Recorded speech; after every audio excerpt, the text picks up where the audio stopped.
എല്ലാവർക്കും സ്വാഗതം. ഈ റിവ്യൂ ഇഷ്ടപ്പെടുവാണെങ്കിൽ ഒന്ന് ലൈക്ക് ചെയ്തും സബ്സ്ക്രൈബ് ചെയ്തും സപ്പോർട്ട് ചെയ്യണേ.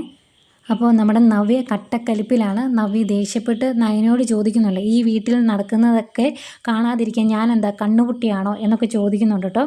ചന്തുമോളെ പൊക്കിക്കൊണ്ട് നടക്കുന്നത്, മോളെ ഒരുപാട് സ്നേഹിക്കുന്നതും ഒന്നും നവ്യക്ക് ഇഷ്ടപ്പെടുന്നില്ല. അതാണ് പ്രധാന കാരണം. പിന്നീട് അമ്പലത്തിൽ നിന്ന് വന്ന ദേവയാനിയും നയനയും എല്ലാവരും കൂടി ചോദ്യം ചെയ്യുന്നുണ്ട്.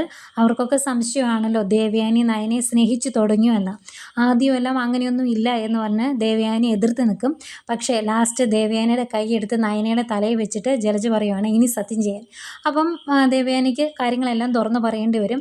അന്നേരമാണ് ദേവയാനി പറയുന്നത്, ഞാൻ ആശുപത്രിയിൽ മരണത്തോട് മല്ലിടിച്ച് കിടന്നപ്പം എനിക്ക് കരൾ തന്ന് സഹായിച്ചത് എൻ്റെ ഈ മരുമകളാണ് എന്നൊക്കെ പറയുന്നതും എല്ലാവരും ഞെട്ടലോടെ ആ സത്യം തിരിച്ചറിയുന്നതും എല്ലാം ഈ സംഭവത്തിന് ശേഷമാണ്. പിന്നെ ഇപ്പം എല്ലാവരും എല്ലാ കാര്യങ്ങളും അറിഞ്ഞല്ലോ.